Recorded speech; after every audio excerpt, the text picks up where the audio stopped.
Okay, everyone. The trauma response of being addicted to chaos, to stress, to always like seeking a challenge, making things harder for ourselves, craving drama, and it being so hard to slow down, to do nothing.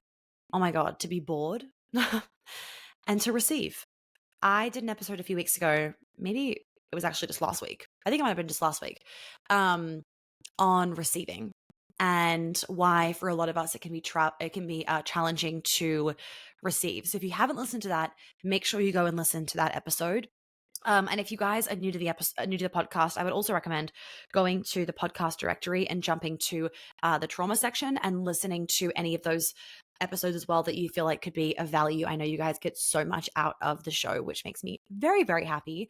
And you know what? On this note as well, if you haven't signed up for the recent masterclass, hi Jelly, the recent masterclass that I just put on the blueprint to feminine embodiment, I would also recommend that you go and register and get the replay. It's not too late to get that. We did it live on June 5th.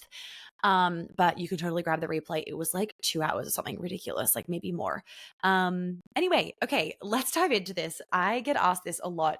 We do this a lot in Queen Alchemy, my signature program that is launching for the last time right now for the year. Um, and this is something that I had to really work on. I was somebody that was chronically addicted to being stressed. I was addicted to the adrenaline. I was addicted to being like wound up. I would have that feeling of like intense exhaustion, but like Jelly, did you just like lick my nipple? What the hell?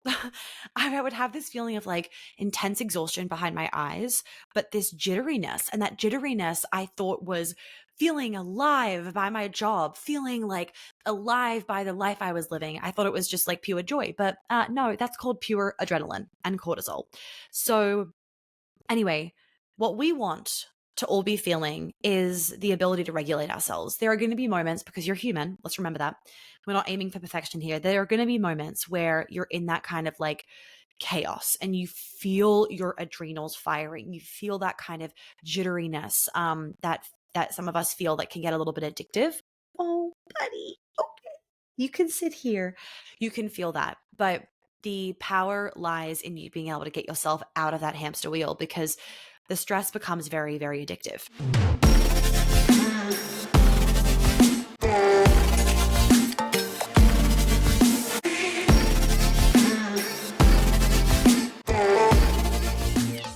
And the reason why it becomes very addictive is because adrenaline is addictive. So, the dogs have to join. Adrenaline is addictive.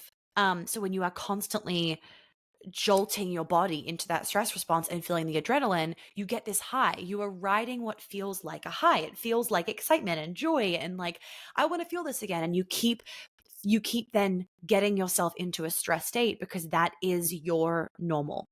If you have grown up in a house with a lot of chaos, or you've grown up just in an environment where there was a lot of chaos, a lot of stress, maybe everybody was constantly running around and everything was just like, we're running out of time, going from place to place to place, that can cause you to be addicted to stress. For some people, the feeling of being addicted to stress also just makes them feel important, especially when the addiction is with their job. Like they are addicted to feeling stressed with their job.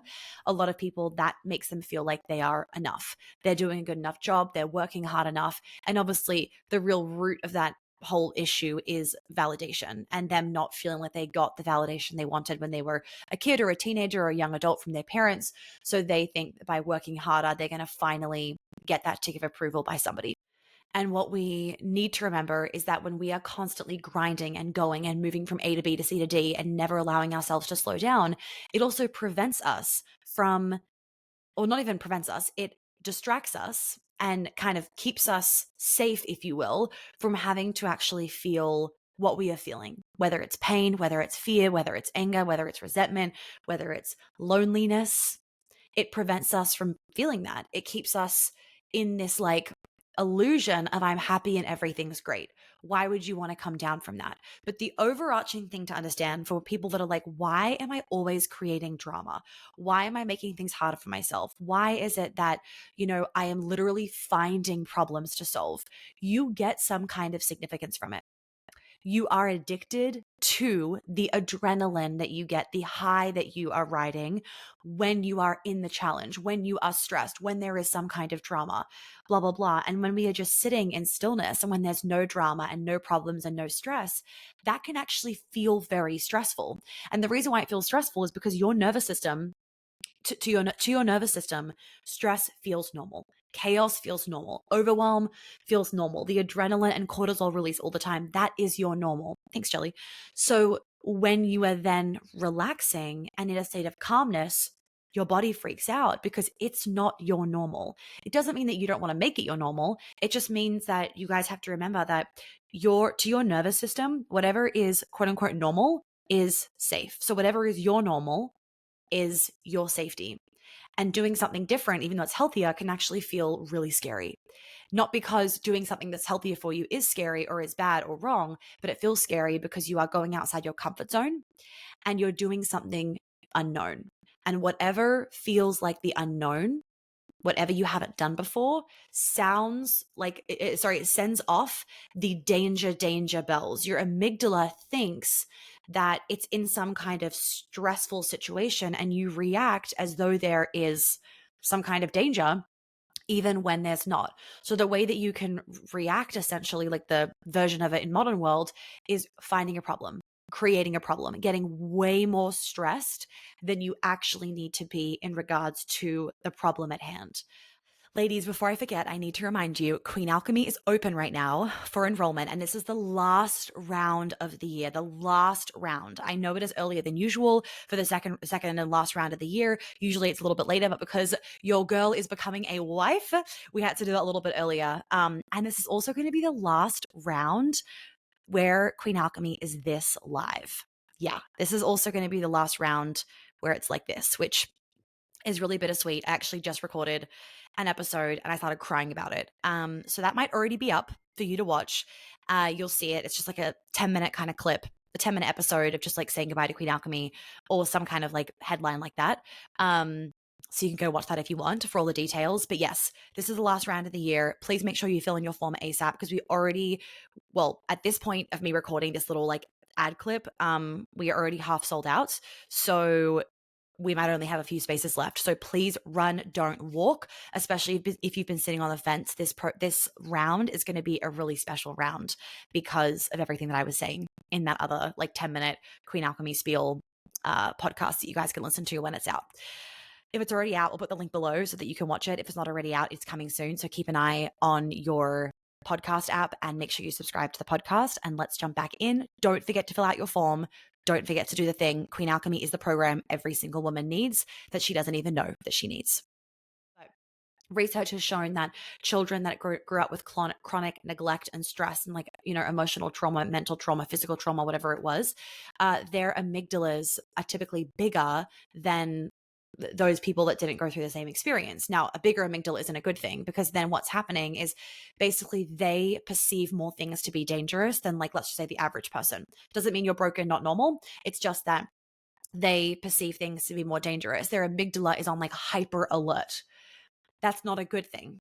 So if you've constantly grown up in this sense of chaos and that's your normal, what also can be happening is when something a little bit stressful happens, you blow it out of proportion and it actually feels like a really stressful thing. All this cortisol and all this adrenaline is being relieved, all this epinephrine is being released, and that becomes addictive. And you're not wanting it to be released, but it's happening without your control. So the issue isn't just I need to meditate more. And that's where a lot of people can get really frustrated with themselves because they think the answer is like meditating more or drinking chamomile tea or like rubbing some fucking essential oils on the bottom of their feet. All those things help. Don't get me wrong. Love all those things, do them myself. But that isn't necessarily going to solve the actual problem, because the reason why you could constantly be getting overly stressed from a situation, which is then keeping you in this loop of being addicted to finding problems or being addicted to creating chaos. The root issue could be something that happened when you were 13 years old that you don't remember. And when you then fix that root thing, then the domino effect, everything else then gets fixed itself. So for me, like I was saying, I was so addicted to stress because it made me feel like I was doing enough. It made me feel like I was important enough. So for those of you that don't know like my full story, one part of it was that I worked myself into the ground because that is how I felt like I was achieving and worthy. I idolized my, not even necessarily just my dad's work ethic, but I idolized like the girl boss culture that I also saw through TV. I remember, oh my God, if any of you watched this movie, please tell me. So I used to love this movie called View from the Top. It had Gwyneth Paltrow in it, or it has Gwyneth Paltrow in it. Absolutely loved it. And she was flying all over the world, working all the time, all hours of the day. You know, she'd be getting into hotels at like 4 a.m. And I thought it was so cool. So I programmed myself to be like, that is the goal. And obviously, I was getting exhausted, but how I would keep myself going is that adrenaline and cortisol release. And so when something stressful would happen, or, you know, I would create something stressful that would happen, or I would be running late to an appointment and now I'm getting stressed, but now I'm feeling high. So it's like, why is it running late to the appointment has now got me energized? You're not energized. You are in a state of stress. And it feels like energy because you have all of this adrenaline and cortisol pumping through your body. So for me, what I really had to, I not only had to obviously heal that wound around like my worthiness coming from how much I could work and essentially how stressed I was. I literally wore stress as a badge of honor. I'm not joking. I wore stress as a badge of honor. The more stressed I was, the better I was doing. The more stressed I was, the more successful I was. The more stressed and chaotic things were, the more successful my business was becoming. That is what I did. And I wore that as a badge of honor. Now, this doesn't mean, by the way, everyone, that like things are never stressful. No, I've talked about this in the life update episode and in some recent ones. There's a lot going on right now. People keep asking me, are you stressed about the wedding? Like, is it overwhelming? Like with all the wedding planning? And I'm like, honestly, not really, because I don't let it be overwhelming. And I really have that mindset, like I'm not going to let things get overwhelming. There's a lot to do, but what actually makes it feel like, oh, there's a lot right now is everything else. It's the wedding planning on top of my visa renewal, on top of just running a business, on top of hiring new team members, in top of 3 back-to-back events in the space of a month. Don't ask me why I organized that. My fiance was like, you are never again allowed to book in dates in your follicular phase because you think that you can conquer the world. Lol. um, on top of a book launch, on top of taking 6 weeks off for my wedding period and needing to have those 6 weeks done in advance with everything, like all content, all emails, all podcasts, all Instagram posts. That is what makes it like, whoo, there's a lot. So it doesn't mean that I'm never stressed. It doesn't mean that I'm never, you know, finding myself a little bit in that grind, because that's just part of seasons of life. It's part of wanting to grow a business, and it's part of just having ambition. It's part of being an ambitious person. Is sometimes you have to go through that, but it's temporary. And I have an end date. I am not in the grind and like fucking loving it and living off the adrenaline. No. It's actually interesting. I was thinking about this the other day, how like the old version of me would just be like up till 2, like thriving off the adrenaline hit that she gets at 5 p.m. Now, when I get that adrenaline hit, I am so depleted and I can feel it, because the issue is that I would get the adrenaline hit, but I was actually so disconnected from my body that I couldn't feel the exhaustion. I only felt the high. Now, what it is, because I'm actually connected to my body, is I feel the high, but I also feel the deep, like depletion that's happening in my body at the same time. So now when that starts to come up and that goes, I literally pull myself out of it and get my nervous system regulated and into a state of relaxation before I go back into work. Because I also don't do my best work in this like jittery, stressed out, adrenaline high kind of state. I think I do, but I actually have realized that I don't. But I had to try a lot of this. I had to train myself. I had to train myself to feel safe doing nothing. I had to train myself feeling safe to be bored. I had to train myself to literally want an empty calendar. I had to train myself to go and relax instead of just go into things when I'm, got a heavy workload. And I've had to train myself to not create problems, not add to chaos, not create chaos. I've had to train all of that because I programmed myself, just like you have. We've programmed ourselves to ride these highs. So we have to deprogram that and reprogram ourselves to actually feel the beauty of boredom, to feel the joy that comes with sitting and doing nothing, and to feel the safety in that. And for a lot of us, it's actually really hard to sit and do nothing. It is really hard to sit and do nothing. So for a lot of you, the intention is recoding your body to feel safe with spaciousness. Obviously, when we feel safe in spaciousness, or when we just sit in spaciousness and that nothingness, and we just actually have time and we have like blank space for our brain to just calm down, then we feel ourselves. And many people don't want to feel what they're feeling. They don't want to feel, they don't want to have to confront what they're going through in their life, because we're all going through the ringer at different periods of time. And so we keep ourselves busy because we'd rather be busy and distracted than be, well, maybe not busy and distracted, like we'd rather be like busy and distracted essentially than feeling the pain that we're actually feeling. And maybe this episode is going to come out next week, or it's going to be, or it's already come out. I don't know which way I'm going to do it, but an episode is either coming out or has come out about grief. And I talk a lot in that episode about like reframing emotion. And I would highly recommend that all of you listen to that. Honestly, there's a part of you that probably has to grieve a version of you, and you have to grieve shit anyway to be able to let go of the need and the importance and the significance that you get from staying in this chronic state of stress all the time. The hustle culture is addictive, right? Ambition can be really addictive. And there's part of it where it's like, we don't actually want to take that away, because that's what allows you to get what you want, is your drive and your motivation and your fire. So do not think that I'm saying don't be ambitious and just do nothing all day. If you want to do nothing all day, then like amazing. But there's plenty of us where it doesn't actually feel enticing. We like to do that. We are ambitious. We want to do things, but here's the real bit that you actually want to include that feels really powerful once you have it. It's being able to choose when you're in your ambitious like season, right? Which could last for a week, it could last for a month, it could last for 3 months, and you're choosing when to slow down. That is like the missing piece in the kind of hustle culture. A lot of us, it's like we are so burnt out, we are so exhausted from fucking girl boss shit, that now our answer is like, fuck it, I want chickens, I want a garden, I want to just like have 500 babies and pat dogs all day. Like that's how we've gone from one extreme to the other. And like I really don't think I need to say this on the episode, on the podcast, because you guys know this about me. I'm not saying that like the hanging out with chickens and dogs all day is the bad side of it. Like that's not what I'm saying. What I'm saying is a lot of us don't realize that the middle ground is where the peace is.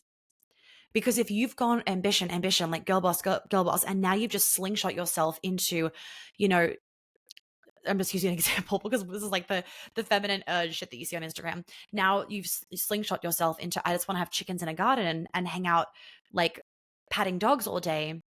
Is that what you really want?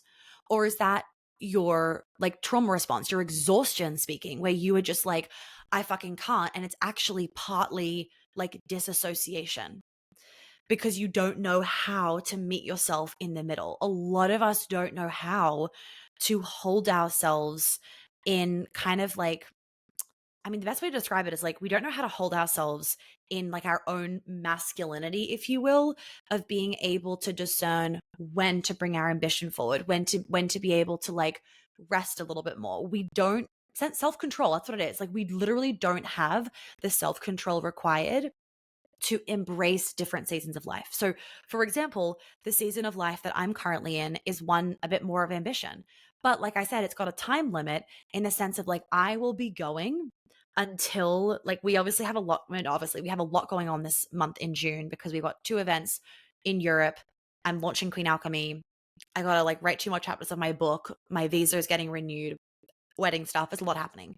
But I know July will calm down a little bit because I will have my visa renewed. Majority of the wedding stuff is going to be done.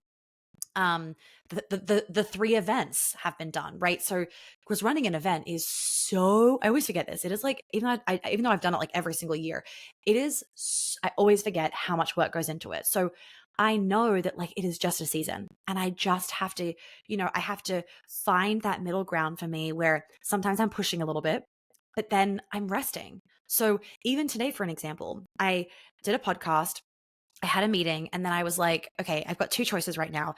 I sit the fuck down and I do another episode because I'm just kind of in the zone, or because I'm a little bit tired, I just go and rest and do nothing.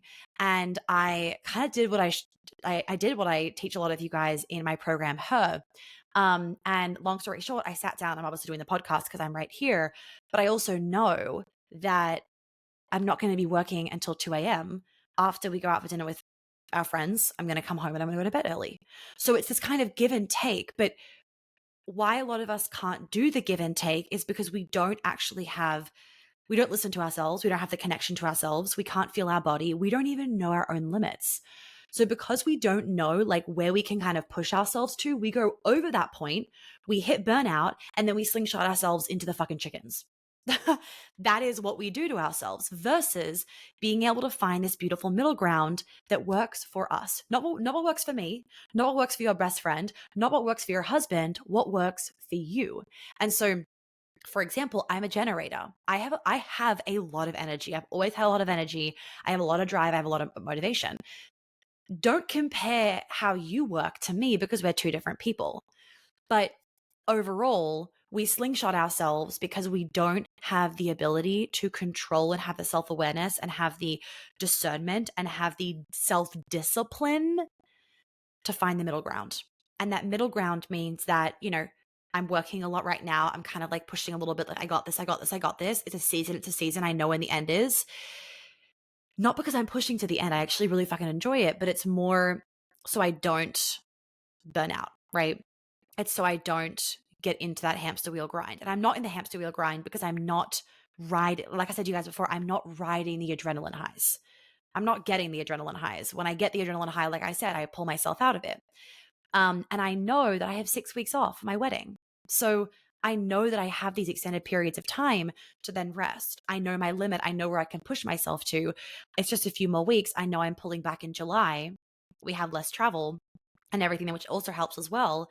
And then August is chill. Well, second half of August is chill because we're going to wedding. And then September is beautiful. So because I know these personal things for myself, I know how I can operate in a way where I'm not getting re-addicted to chaos. Because part of my journey as well with getting out of the addiction to chaos is I will re-get back into it. This hasn't happened in a long time, but as I was training my body to get out of the addiction to chaos, I would slip back in. Of course I would. We're human. Like we're not perfect with this. It's not just like a black and white, like, oh, it's fixed overnight. It's practice, it's embodiment, it's integration, right? Now I don't get back on the hamster wheel. I'm super aware of that. But honestly, it probably took me a good 5 years to be able to fully get out of it. And it became less and less where I would accidentally slip into it for like 2 days. But now it's not a thing. And because I've been able to really expand my nervous system and expand my body to actually feel safe with spaciousness and to be able to accept the human experience of of seasons. We have to accept the human experience of seasons. I'm also then not assuming that when I'm not freaking out, which a lot of people can do. I'm not freaking out when there's a lot on that I'm going to burn out, that I'm going to get addicted again. I'm not worried about that stuff because I'm a different version of myself to what I was 8 years ago. I did an episode on this semi recently, but with the whole like when we're overthinking the feminine masculine thing. It was maybe like, oh gosh, probably 6, 7 episodes ago by now. And if you've had a history of really being in your hyper masculine, if you've had a history of burnout, that can then mean that you lack all discipline and that you are so afraid of embracing your ambition again, embracing something that you're really passionate about because you don't feel like you have the self control, you don't feel like you have the self discipline, and then you're so afraid that you're going to go all the way into the extreme again and burn out. That's why, like, you having healthy self discipline, being able to feel your own body's limits, I mean, it's fucking priceless. It allows me to fully embrace those ambitious seasons that I will get into. And even, for example, like when we were in New York, kind of recently doing some stuff for my book, they were like really intense days. And I was a little bit on the grind. I really was. But because I was able to feel my body, I was so quickly able to drop out of it once I got home. And I knew exactly what I had to do. I knew exactly how to regulate my unique nervous system. Having a bath, putting my legs up the wall, closing my eyes, just laying on my bed and staring at the ceiling. It allowed me to ground back into my body rather than just fully disconnect and like fragment a part of myself, a self to just stay in the grind. So if your body is actually a source of pain, whether it's emotional pain or physical pain, that can be another reason why you keep yourself in the grind and why you keep yourself addicted to like next, next, next, next, next, creating challenges, creating problems, creating drama, and like always finding things for you to do. Because for a lot of people, their body is a source of pain. So by staying in that grind, let's just kind of call it that for this, by staying in that grind, it also allows you to stay disconnected and disassociated from your body so that you don't actually have to feel the pain, face the pain, experience the pain. It also, though, means that it further creates more problems. So being able to recode and rewire your nervous system and just how you react, and so that you're more responsive rather than reactive, being able to do that not only then gets you out of this kind of grind, which will eventually like kill your adrenals, it's also going to allow you to start to unravel whatever pain that you're experiencing, mental, physical, emotional. We can only outrun our problems for so long. You might not face them in the source of like a mental breakdown, but you might face them in the source of a physical manifestation from the energetic issues going on in your body, from the constant stuffing in of everything. So you might get the physical manifestation when you are 65 years old and now you are developing like cancer or MS or a massive autoimmune issue. Or you might be 30 realizing for the first time, oh my gosh, like I'm being diagnosed with a thyroid thing. Is it because you don't eat meat? Or is it because, like, that can be a reason? Is it because you're low on, selenium? Or is it because you've never spoken your truth to yourself or to anybody else? So, not to scare everybody thinking, oh my God, we're all going to get MS if we are people pleasers. That's not what I'm saying. What I'm saying is you can only outrun what you're stuffing down for so long. And it is such a good way to hide from yourself by never allowing yourself to slow down, but it will come to an end one day. And I would much rather you choose to end that cycle now, knowing how much joy you get from being able to have that control over your nervous system, your body, when you're like having that ability to choose when you're going to be ambitious, when you're going to push a little bit more, when you're going to work a bit harder, and then choose when you're pulling back. The amount of joy that comes with that is like indescribable, because it allows you to then, when you're on holiday, lie by the pool and read a book all day. A lot of people, they can't lie by the pool and read a book for 10 minutes. They have to be doing something. They have to be staying busy. And that can also create a barrier between you and the person that you're in a relationship with, whether it's a platonic friendship or whether it's, the man of your dreams, the woman of your dreams. If you're constantly in the grind and you're disconnected from yourself, it disconnects you from them. Imagine being on holiday with somebody and they're constantly on their phone. They're creating problems. Oh my God, there's a drama in the office. I have to deal with this. Is there a drama in the office, or does your body legitimately feel unsafe to do nothing? Don't feel like it's so weird to admit if your body feels unsafe doing nothing. I know it can seem like when we say it out loud, like that's fucking weird, but it's actually a really, really real thing. And I used to struggle with this as well a lot, with being able to sit and do nothing. Now it is like my favorite thing to do is to go outside at the end of the day and sit in that fucking end of day sun on a chair outside and I just stare. I'm sitting there and I'm staring. And that is it. And that is a real challenge for a lot of people. A lot of people would choose to like train for a marathon over sit and stare and do nothing for 30 minutes, because a lot of us also, in regards to like the addiction to being productive all the time, a lot of us, I was alluding to this before in the beginning of the episode, we get so much recognition and validation and like significance from being productive all the time, that when we feel like we aren't doing something, we aren't working hard enough, we aren't whatever, we feel like we're going to fail. We feel like our business is going to fail. We feel like all of those things. And you have to know the difference between wanting to obviously work, wanting to show up, wanting like that ambition, versus feeling like, in order to feel enough, in order to feel successful, I have to do blah, blah, blah. There's a difference. So And I'm explaining this because I don't want any of you thinking that because you work hard and because you're ambitious and because you show up all the time, like you're showing like an insecurity. No, no, no, no. You guys know I'm showing up all the time. I'm working hard. Like I love it. That's who I am. And it may change when I then have competing priorities, but I love my job. I love what I do. I love showing up. I love the consistency of being on here every day and being on my stories and, producing content and helping clients every day. But I'm not doing it because it makes me feel worthy and successful. I'm doing it because I love it. I'm doing it whether I don't like, I get recognition obviously from my clients and they like adore me and I appreciate that. But that doesn't change whether or not I would show up, if that makes sense. I don't show up because then by showing up, I get all this validation from my parents or from like my fiance. That's not why I do it. I do it because I genuinely want to do it. Now, of course, getting those amazing testimonials in, it motivates me to continue showing up. Of course, of course, of course, of course. But the core reason of why I work is not for significance or not for somebody else's approval. It's because this is like my actual fucking purpose. So you have to differentiate that because don't want anyone sitting here thinking the wrong thing. So you want to be wary of being productive, showing up, like working hard at your job or your business to get approval from somebody else to feel enough versus doing it because you actually want to do it. They're two very different things. Okay. And on this note of like being on the hunt, going, creating a problem so you can then solve the problem because by solving the problem, you now feel good enough. On that note as well, when you don't inherently feel enough, you're going to keep chasing something to make that thing make you feel like you're enough, whatever it is, right?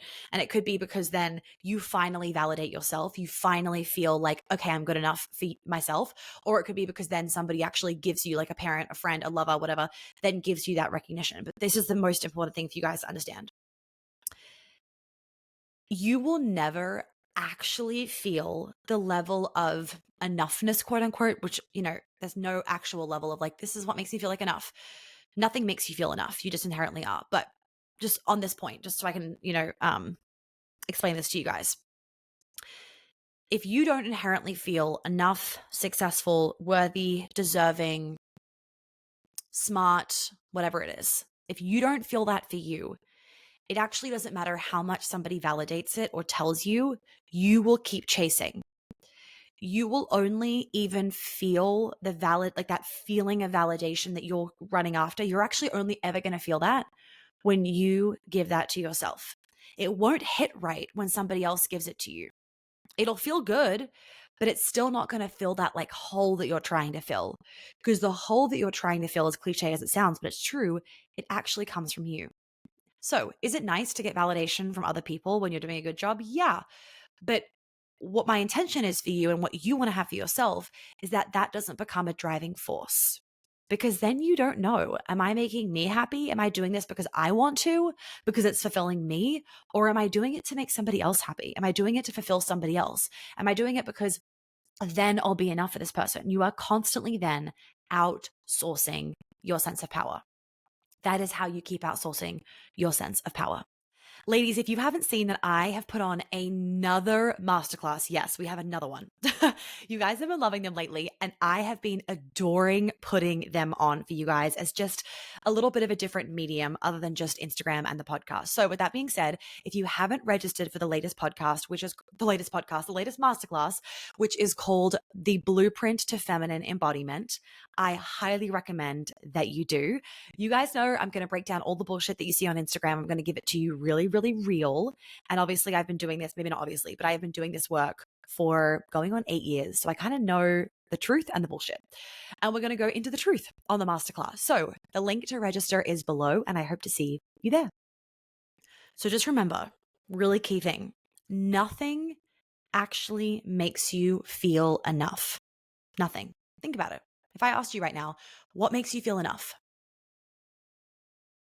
It's hard to come up with something because as humans, we're always wanting more. So nothing will actually make you feel enough because you already are enough, right? Of course, you can want to be a better version of yourself, but nothing makes you enough and nothing makes you not enough. There is no such thing as enoughness, quote unquote. Okay. Because there is no such thing as enoughness, that's why you're always chasing this feeling, because you are trying to get something outside of you. So you're chasing, thinking this is going to make me feel enough. Nope, doesn't. This is going to make me feel enough. Nope, doesn't. So you keep chasing. You will only stop chasing when you aren't chasing something outside of you because it's already in you. That is when you stop chasing. Just like in dating. You only stop chasing people, ladies. This is for the women. You only stop because men, you do need to chase. Ladies, you will only stop chasing him when you actually get the love that you're wanting from him outside of you or chasing for that internally. Once you actually feel unconditional love for yourself, you're going to stop chasing for it externally because you don't need it anymore. When we are chasing that man for love, we are chasing something outside of us thinking it's going to make us like that hole is going to be filled. It never gets filled though. So we keep chasing. When we actually then love ourselves, and I don't mean that in like a love yourself. I mean when we genuinely, unconditionally love ourselves, even on the bad days, even on the hard days, even on the unproductive days, we're still proud of ourselves. When we genuinely have that feeling in our body, we stop chasing people because we know that we're worth more than that. We don't need to chase somebody to then feel enough because you already feel enough. The end. Okay. On this note of outsourcing the power to other people, stop also outsourcing your power to your fucking tarot cards. Look, I love tarot cards, but this is all on the same kind of wavelength, if you will, of disconnection from ourselves, disconnection from our intuition, disconnection from our body's limits, our body's messages, our body's knowing. Absolutely pull a tarot card if you want to, because just like it can feel so nice to be like, oh, it's because I'm a Sagittarius. Like we're human. It feels nice to sometimes just blame something outside of us. And I completely get it. On an episode I recorded before, I'm like, what is up with the moon? Like why am I crying every episode? This episode I haven't cried. Woohoo. So whilst it can feel nice and it's just like part of a joke and fun, you also want to be cognizant of not trusting yourself and only trusting other people's opinions, other people's thoughts and what they think. And then even going as far as thinking that, and look, ladies, you know, I'm like all about the energy. The tarot cards are legit. 100%, they are legit. I'm not denying that whatsoever. But why do you need a tarot card to tell you something you already know? Because when you pull that tarot card and it tells you basically like you're making the right decision, go do it, you're like, yes, I knew it. And when you're pulling the tarot card and it's saying you're making the wrong decision, you're like, yes, I knew it. I knew I was making the wrong decision. I'm not going to do that. So you already knew it. But we are training ourselves to constantly need somebody else's approval in order to trust ourselves. It ends now. I'm telling you guys, it ends now. We are trusting ourselves. We are bringing our awareness back to our bodies. We are slowing down so that we can speed up. We are finding our own unique edges, our own unique limits. So for one person, their burnout level could be like here, right? I'm showing something on the camera. You can't see if you're listening to this. For someone, their burnout level could be here. But for another person, their burnout level's up here. You know what I mean? Like, I'm not saying we all need to reach to burnout. What I'm saying is don't look at somebody on Instagram and think, oh, because this is now how they do their business, I have to do their business. Because they're now slowing down in all these ways, I have to do that. Otherwise, I'm going to burn out. Thank God I don't listen to other people because a lot of people are burning out. But I'm not, because I've just always done my thing. I've always known my body. I've always known my limits. I've always been really, really discerning with the way that I run my business. I've always thought twice. I'm thinking ahead. I'm not in this constant reactive state. But for a lot of people, they are just living from reaction to reaction to reaction to reaction, right? Constantly in one form of another of a stress response because they don't know how to sit with spaciousness. In that space, though, you get the answers for the future. You know what's coming up. I allow myself to welcome spaciousness so much, and it allows me to know a decision that it's going to be right for me in 6 months' time, a year's time, etc. Hence, what I was talking about in the Life Updates episode, for the first time, I haven't actually planned 6 months in the future. I usually am planned 6 months ahead in terms of like our launch calendar, events, program launches, like what I'm running. It's usually 6 months in the future. And like I'm about to fill up the rest of my one-on-one spaces for the rest of the year. and which is like crazy because we're just halfway through the year, right? And I'm like, I don't know whether I'm going to book next year's this far in advance. I might do it last minute because I just don't know what's happening next year. And it's in this spaciousness that I can trust that decision rather than thinking like I have to do it the way that I've always done it. Because sometimes doing something the way that you did it previously doesn't even make sense. But how would you know that if you can't feel your own messages? How do you know that if you can't feel your own intuition? Whatever, I could go on for ages. My point is don't look at somebody else's life and think, oh, because they're living this life now, I need to start living this too.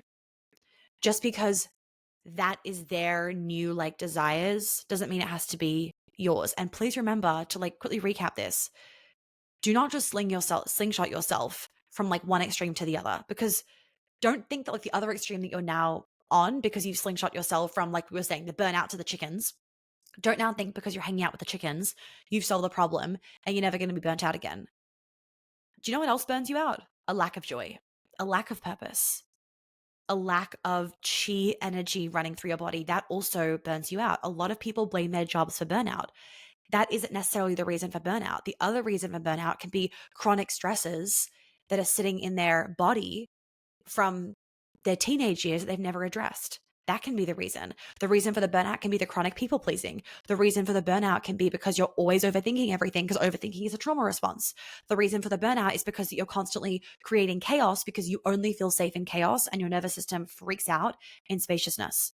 So this is why I'm saying the answer isn't just slingshot yourself from one extreme to the other, because you could still hit burnout in this other extreme of hanging out with chickens all day. Because if that doesn't actually make you happy, if that is not actually this sustainable middle ground, soul nourishing, yes, you're going to hit a new problem of lack of fulfillment in a year's time.